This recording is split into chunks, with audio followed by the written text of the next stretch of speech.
Hey guys and gals, this is Logan Freeman, and this is the Live Free Investors Podcast. I interview investors and business owners who share investment advice so you too can live free. Today I'm talking to Chris. Chris, in a few sentences, tell us who you are and what you do, man. Hey everyone, Chris Ressa here. I am first and foremost, I'm a loving father and a devoted husband. I am a passionate person who, I like to tackle the problems that others want to steer away from and try to make the impossible possible. That's really kind of like what's in me. I've never been one that's gravitated toward easy. And today, from a professional standpoint, I am the Chief Operating Officer at DLC Management. We own and operate shopping centers across the country. So we own retail real estate, open air, strip centers. It's approximately $2.5 billion portfolio. And that's what we do. Billion with a B. And I was asking Chris this before he jumped on, how long DLC's been around, and it's been since 91, and that's just an incredible for any real estate company, right? I mean, you think about everybody who's marketing, myself included, in the industry, it's been like 7 years, not 30 years. So that's incredible, man. That's really cool. So one thing I wanted to ask you about in relation to that asset class specifically, you guys have been in it since 91, and for whatever it's worth, I'm 37. So in 91, sure. I just started Pee Wee football. So yeah. But the guys have been at it. So you've been able to download all their, awesome experience into your brain. But just from the time that you've been in this business, Chris, and thinking about what's been going on this year, like, how have you guys set yourself up? Obviously, with the asset classes that you're going after, open air retail centers is pretty good still. But talk to us about the challenges that you've seen thus far and the opportunities in the retail sector this year. Yeah, I mean, so I'll start with the opportunities. I think right now, one-off transactions are challenging because there's a bid-ask spread. Yep. That's too far, right? Buyers want COVID pricing, sellers don't want to give it. That's right. Haven't felt the pain. And that's not unique to retail. I think that's in a lot of asset classes. It is. And then the capital markets are challenged for debt. And, most commercial real estate works well when you can use leverage. Yes. And doesn't work as well when you can't. And so there's that piece of it. Yeah. That said, we believe that there's going to be significant opportunities. The headline news, as much as it's been a challenge, the headline news is really hammered physical retail. I think that creates an opportunity because it just gets imprinted in investors' heads, and sure. It's like, maybe I should stay away from this, which creates opportunity. Clearly the challenges from COVID have been real, right? Which is everyone's faced rent collections, potential vacancy. But that said, we've signed a bunch of leases through it. We've gotten new tenants through it. And both on enterprise scale, corporate, public companies, Fortune 500, down to local mom and pops. And so we will see what happens. I think there's a lot to come on how that the movie hasn't ended yet. Sure. And so we'll see how that, how it comes to an end. But so there's been no doubt challenges, but we like to see the opportunity in challenges. Yeah. Absolutely. Well, I like to too. I mean, when other people are saying challenges, that's just because, one, they're either not willing to roll their sleeves up and figure it out, or two, they're just going to, just because other people are saying challenges, they're going to jump on that bandwagon. And I just know from our involvement, you're not a bandwagon type of guy. So No. yeah, I kind of want to name you or nickname you Chris the Bulldog Ressa. I don't know why. You look like you can bench press like 700 pounds. I don't know. I want to call you the Bulldog for some reason. I haven't tested a 1 rep max recently, but yeah, putting up 3 is possible. And absolutely. What I would say is, I would tell you, if you were to ask people, give 3 adjectives about Chris Ressa, definitely intense is always one of them. Yeah, I love watching you on LinkedIn, man. It's not a lot of people bring that level of intensity, and my wife is sometimes embarrassed because she married me because of it. But let's jump on to the next question. Thank you for telling us a little bit about retail. If people want to get us on a call and we can go into retail stuff more in detail, fantastic. But I'm here to get inside your brain a little bit today. All so right, I'm just curious, man. What's the best thing that you found about being an investor, business owner, entrepreneur, all of those things? I mean, what's the best thing for you? Like when somebody asks you that question, what's the first thing that pops into your mind? I mean, so I'm going to remove the financial reward away from it, because at the end of the day, I believe that retail is the most complicated asset class.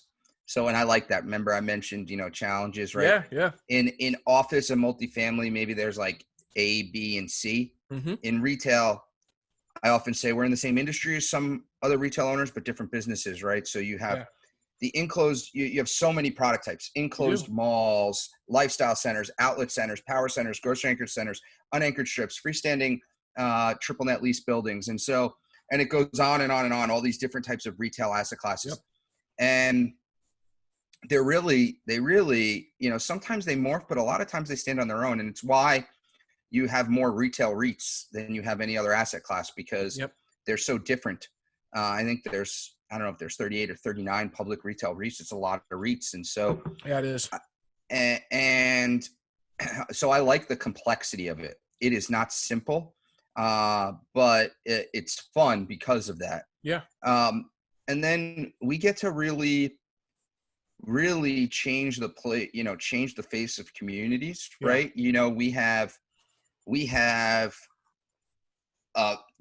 oftentimes we're in some smaller towns, us personally, we're oftentimes one of the largest taxpayers in that community. We get to really make an impact on that community, both from an experiential draw to, the goods and services that we can help provide to that community. So I think that's really cool. And then, another thing in an intangible is I've got to see so many different types of businesses, how they work, what makes them run. One of the things that is core to our, business fundamentals is really understanding our customers. And, whether that's a Starbucks, a Walmart, a local pizza guy, we've got to see how different businesses, both from a balance sheet and income statement to an operational perspective, a supply chain, how they all work and function, and what doesn't work and what works, and what markets it works in and what markets it doesn't. So those are all some things. And then if you execute, there's a financial reward. Yeah, absolutely. I love that you said that retail is, in your opinion, the most complex asset class. And, I think that it sure can be. And two, one of the things you got to think about too is, if a community up and moves a road on you, you got to be planning for that. I mean, they might redirect a highway. There's just things that you have to plan for in retail that you don't necessarily on the multifamily side. Sure, you should be thinking about your risk on the multifamily side of things, but what's keeping somebody from going and grabbing another lot and stealing your tenant, or at least trying to steal your tenant right down the road? It happens all the time here. And so you have to really understand that asset class, and what that presents for guys like you is a niche opportunity to dominate. And I love that. I call that, or Richard C. Wilson calls that, a choke point, man. You guys can dominate that choke point, and that's when you can really start to be profitable in business. So, this is a good question for you this year and just in general, but keeping up to date on current trends and opportunities can obviously be a real challenge. And so tell me your thoughts on how you're staying up to date on a regular basis, how you're sifting through the noise and really getting down to the facts, man. Yeah. So information management is really important because, we're all on a ton of e-blasts. Totally. Every major real estate firm puts out some information, Wall Street Journal, New York Times, So I read some of the headline news to Yep. see what's out there because it's helpful. I read some of the real estate news. I read social media, but I try to really come into a few sources. The number one source I think that people don't do enough that provides what I would call an edge is talking to people. Mm-hmm. And I think that is really, obviously, reading information is good, but it is very easy in today's day and age to get some empirical information, numbers and stats and data, right? Everyone's got access to it. Yeah. But the anecdotal information that's not in the numbers, that is really the key. And that's where that's where the battle is won. And you do that by talking to people, whether that's talking to brokers in the market, whether that's talking to other landlords, whether that's talking to retailers. In the beginning of the pandemic, in April, I probably in the first week or late March, that week, I talked to over 100, national retailers, a lot of which were public, some of which weren't. But I talked to about 100 retailers because trying to understand how they were thinking, what they were thinking about the world, what their challenges really were. And I think all too often we try to, say, where do we get news information? And I think that's important. And you should have some daily information to make sure you're up to speed on trends, empirical data, and all that good stuff, and use that to help decision making. But talking to people and getting the anecdotal information is quite critical. Yeah. Spoken like a true operator, man. What's the best advice that you've ever received as an investor, a real estate operator, business owner? Take it whichever way you want. Sometimes I'm going to put it to real estate advice, but sometimes, lowering the price can make a good deal really good, but lowering the price rarely makes a bad deal a good deal. Yeah. Yeah, I would agree with that. Give me an example of one of those scenarios. I think, we had an enclosed mall that we bought years ago and we don't own anymore. And it wasn't really our business, but when you looked at it on paper and they kept lowering the price, it was hard to say no. And it ended up not working out. And we probably should have said no. And so that's one. If it's outside of your core investment philosophy and your experience, sometimes Yeah, a shiny object is hard not to go after, but that's a prime example. Chris, a lot of people in the space. I want to continue to have folks on that are talking about different asset classes that I don't have as much exposure to here in Kansas City, but I love to learn about. So this is your opportunity to promote somebody to the show. So what other successful business owners, entrepreneurs, investors like yourself should be on the Live Free Investors podcast? So my partner and CEO, Adam Ifshin, is pretty public. I think you would get a different take, and I think he's a good guy. One that I think is interesting that is my friend Beth Azor. Yeah, I need to have Beth on. She owns 6 shopping centers, and so she's a small operator. She came from running a large third-party outfit where she was the president of a 100-person company. And then she went on her own to start her own business. So I think she has an interesting take. She understands. She has her own consulting business. She understands both how big businesses work and think and how small businesses work and think. And she's got a firsthand operational experience of owning her own assets at a level that's impactful, but less than some big business. Sure. I definitely need to have her on. You're, I think, the third person that has mentioned Beth. So Beth, we are coming for you. We're going to have you on the show. Okay, man, this is the most important question of the podcast. It's what I've built my brand around, helping people live free on a regular basis. While that might be financially, might be emotionally, it might be spiritually, whatever it is. How on a regular basis do you live free? So I think that's a great question. I think for me, I chase down the things that I'm most passionate about. And I think, sometimes I'm able to grab them and sometimes I'm not. But Yeah. the reality is going after them is half, if not more than half the fun. And so I think that's where I'm constantly chasing my passions. I love it, man.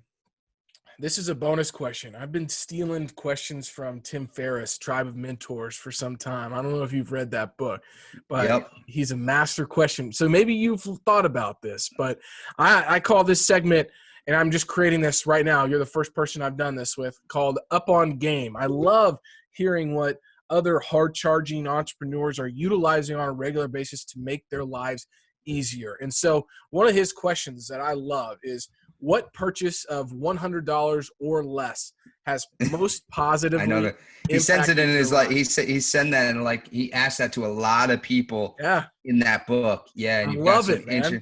it's a great question. $100 or less. I wasn't ready for it, but I'm gonna make it recent. Let me think about it real quick because I'd probably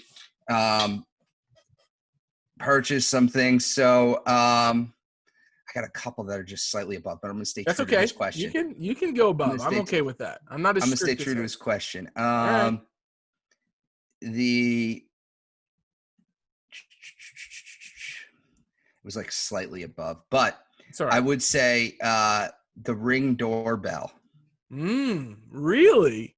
The Ring The doorbell. Ring doorbell. Okay, can you So tell us why? because I live in the woods. Okay. I live in the woods. Okay. Yeah.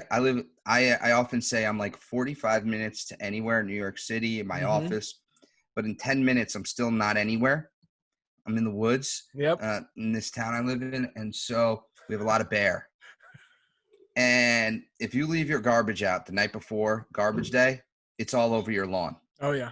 And I've been trying to figure this out, and these bears are smart, and I've got him on film numerous times, but now I know what he does. He literally takes my garbage bag. He goes to like this one plant bed we have. He lays down, he eats it.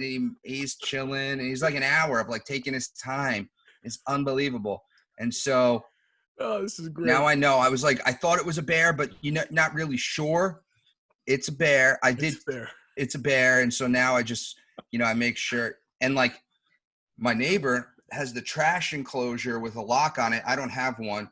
And the bear opened the lock and got into his. Oh my god. So I just keep it in my garage, and I haven't had any bears since. Oh my gosh, this is hilarious. Okay, so did he go ring the doorbell? Is that how you caught him on? No, I got the camera though, so I can see it. Yeah, that is amazing. I'm so glad I asked that question because we got to hear about bears laying down and eating your trash, man. That is hilarious. All right, Chris, that was it, man. You have any last parting words for the listeners? One of my it's been a tough year for everybody. One of the lines that I use all the time is don't survive under pressure, thrive under pressure. And you're probably under some pressure right now. I think it's time to take a deep breath, put your head down, and continue to grind, because the grind's not over just yet. It's never really over, but we haven't seen the end of the movie. And I think don't sit on your laurels. Absolutely. I appreciate that. Spoken like a true investor, man. This is Logan Freeman with the Live Free Investors Podcast, where investors and business owners share investment advice so you too can live free. Chris, if people want to follow you, check you out, man, I know you've got your podcast here, but where can folks head on over and follow you and see all the content that you're putting out on a regular basis? So you can follow me on LinkedIn at Reson Real Estate. You can check out our podcast, Retail Retold, or go to our website, dlcmgmt.com. Awesome. Chris, man, thanks for joining us today. Thank you. Until next time, guys, live free.